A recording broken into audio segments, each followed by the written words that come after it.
नमस्कार मित्रों, मैं राजेंद्र चौधरी। आज हम बात करेंगे हॉर्टिकल्चर के एक इम्पोर्टेंट टॉपिक के बारे में, जो है फूलों के प्रकार। तो हम शुरू करते हैं फूलों के प्रकार।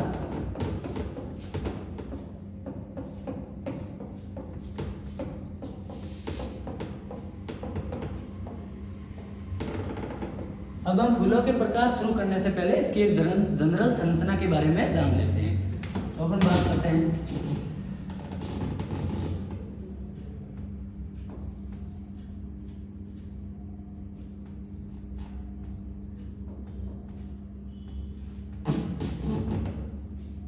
अगर अपन ऐसी संरचना आती है तो अपन इसको बोलते हैं द्विलिंगी, मतलब ऐसे पुष्प जिसमें नर और बाघ दोनों उपस्थित होते हैं। तो ये क्या कहलाएगा अपना द्विलिंगी,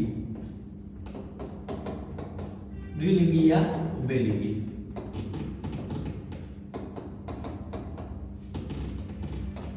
अब ऐसे पुष्प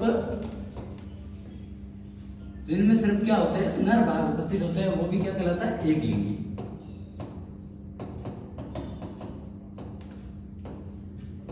ऐसा पुष्प जिसमें क्या होता है, सिर्फ मादा बाघ क्या होता है, उपस्थित होते हैं, वो भी क्या कहलाता है, एक लिंगी।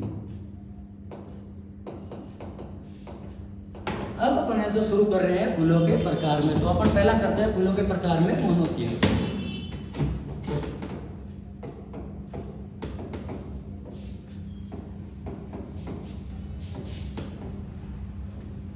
मोनोसियस को अपन द्विलिंगा से भी बोलते हैं।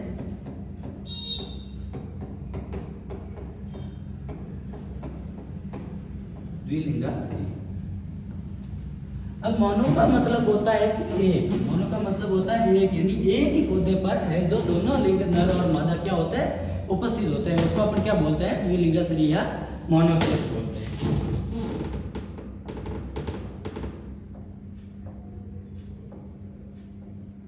लेकिन ध्यान रखना दोस्तों, क्योंकि ये जो होते हैं मोनोसियस प्लांट होते हैं, इसमें नर और मादा भाग दोनों उपस्थित होते हैं, लेकिन दोनों ही अलग अलग जगह पर उपस्थित होते हैं।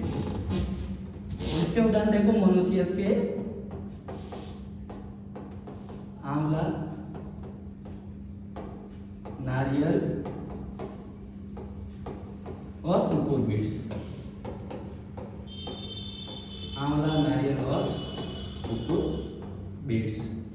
यानी इससे आपको पता चल गया होगा कि नर और मादा भाग दोनों ही हैं जो एक ही पौधे पर अलग अलग जगह पर उपस्थित होते हैं। जैसे द्विलिंगाश्री, हिंदी में पढ़ो आप। द्विलिंगाश्री का मतलब होता है, द्वि का मतलब दो, लिंगा का मतलब दोनों लिंग को, आश्री का मतलब आश्रय देगा। ऐसा पौधा जो दोनों लिंग को क्या देता है, आश्रय देता है। तो अपन दूसरी बात करते हैं डायोसियस की। डायोसियस, डायोसियस को अपन हिंदी में एक लिंगाश्री भी बोलते हैं। एक लिंगाश्री। अब इस एक लिंगाश्री का मतलब ऐसा होता है कि एक पौधा जो है, जो एक ही लिंग को क्या देगा, आश्रय देगा। यानी इसमें या तो नर बाघ उपस्थित होगा या क्या होगा, मादा बाघ उपस्थित होगा। देखो इसमें डायोसियस का मतलब भी होता है कि दो पौधे होंगे, तो एक पौधे पर तो क्या होगा, नर बाघ उपस्थित होगा, और एक पौधा ऐसा जिसपे क्या होगा, मादा बाघ आपका क्या होगा, उपस्थित होगा। उसको अपन क्या बोलते हैं, डायोसियस। देखो हॉर्टिकल्चर में डायोसियस के उदाहरण देखो आप, पपीता, खजूर, पालक, परवल और टिंडोरी। अपन ने जो कुकुरबिट्स है, जो क्या पढ़े थे, कुकुरबिट्स अपन ने मोनोसियस में पढ़े थे, लेकिन पालक, परवल और टिंडोरी ऐसे दो है जो क्या होते हैं, मतलब इस डायोसियस के प्रकार है। अपन अब तीसरे की बात करें अगर, तो अपना आता है एंड्रोमोनोसियस। एंड्रोमोनोसियस, एंड्रोमोनोसियस। अब देखो दोस्तों, आपको ध्यान ये रखना है कि एंड्रो का मतलब क्या होता है। तो एंड्रो का मतलब नर होता है, जो एंड्रोसियम से लिया गया है, एंड्रोसियम का एंड्रो लिया गया है, उसका मतलब भी क्या होता है, नर होता है। अब देखो इसमें क्या होता है, मोनोसियस मतलब एक प्लांट है। कितने पौधा होगा, एक पौधा होगा। अब देखो क्या होता है, सुनो, नर व द्विलिंगी जो फूल होंगे, नर व द्विलिंगी जो फूल होंगे, वो क्या होंगे, एक ही पौधे पर क्या होंगे, उपस्थित होंगे। उसे अपन क्या बोलेंगे, एंड्रोमोनोसियस बोलेंगे। अब देखो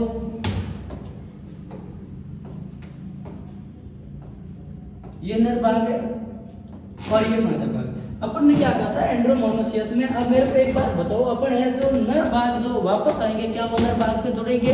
नहीं जुड़ेंगे। अगर जो नर भाग वापस आएंगे वो कहाँ जुड़ेंगे? मादा भाग के साथ जुड़ेंगे। अब मादा भाग के साथ जुड़ेंगे तो अपन ने पहले भी कहा था कि अगर ऐसा नर और मादा दोनों है तो अपन उसको क्या बोलते हैं?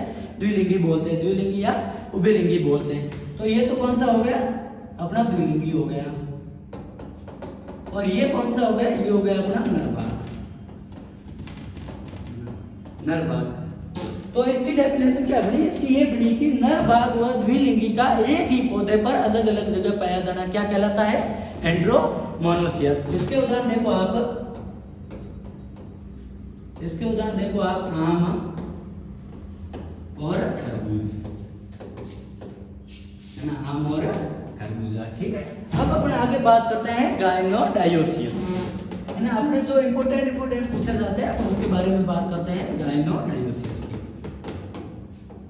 गायनोडायोसियस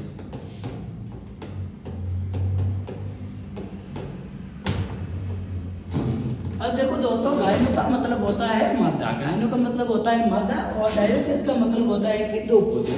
यानी इसका मतलब ये हुआ कि मादा और जो द्विलिंगी पुष्प है वो अलग अलग पौधों पर पाए जाएंगे। देखो एक पौधा तो ये है जिसपे क्या पाया जाता है? मादा भाग पाया जाता है, और एक पौधा ये था जिसपे क्या पाए जाएंगे थे? नर भाग पाए जाए। लेकिन यहाँ पे एक बात बताओ मेरे को, क्या मादा भाग वापस जो उत्पन्न होगा वो क्या मादा भाग के साथ होगा? तो मादा के ऊपर मादा नहीं होगा। अगर मादा के ऊपर मादा होगा तो वो तो सेम बात है कि सिर्फ डायोसिस ही कहलाएगा, है ना। लेकिन अगर नर भाग के साथ वापस मादा है, अपन इसको जोड़ते हैं तो वो क्या कहलाएगा? ये तो द्विलिंगी, और ये कौन सा भाग कहलाएगा? मादा। तो अब इसकी डेफिनेशन क्या बन गई कि ऐसे जिनमें क्या होते हैं? मादा और द्विलिंगी पुष्प पौधों में अलग अलग पौधे पर पाए जाते हैं, उसको क्या बोलते हैं? गायनोडायोसियस। इसके उदाहरण देखो आप, पपीता, है ना। अब सुनो एक बात बताओ, अपन जो 4 टर्म लिखते हैं और से, है ना, 4-5 टर्म लिखते हैं। देखो सुनो ना, अपन ने मोनोसियस पढ़ लिया था। मोनोसियस अपन ने क्या किया? पढ़ लिया था। मोनोसियस का मतलब क्या होता है कि नर व मादा पुष्प का एक ही पौधे पर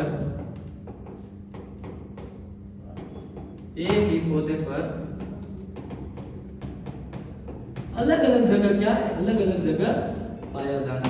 ठीक है, दूसरी अपनी आती है डायोसियस, है ना, डायोसियस। इसका मतलब क्या हुआ कि नर व मादा पुष्प का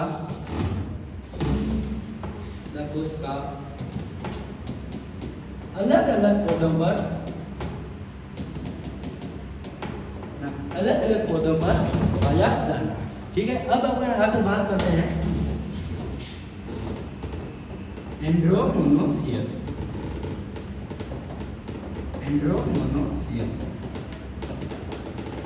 इसका मतलब क्या हुआ? नर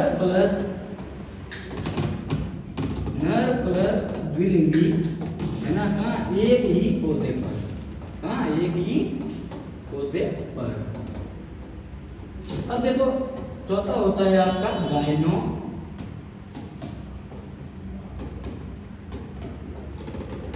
गायनोडायोसियस।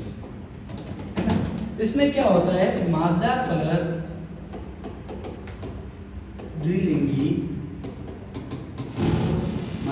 द्विलिंगी का कहाँ पाया जाना? अलग अलग पौधों पर पाया जाना, है ना, अलग अलग पौधे पर पाया जाना।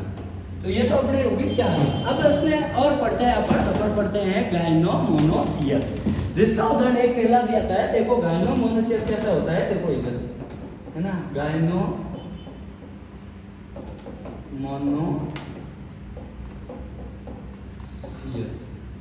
अब क्या हुआ? गायनो का मतलब होता है मादा, और मोनोसियस एक ही प्लांट पर।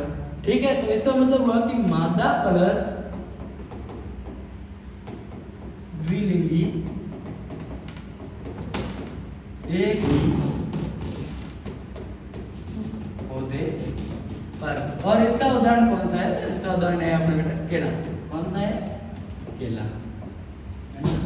अब देखो इसमें आपको सिर्फ ये ध्यान रखना है कि मोनोसियस का मतलब क्या होता है, एक होता है, डायोसियस मतलब दो होंगे, ठीक है, एंड्रो का मतलब नर होता है और गाइनो का मतलब क्या होता है, मादा होता है। तो अगर ये चीज आप ध्यान रखोगे तो आपका फूलों का प्रकार है तो टॉपिक आसानी से क्या आ जाएगा, समझ आ जाएगा। ठीक है, थैंक यू।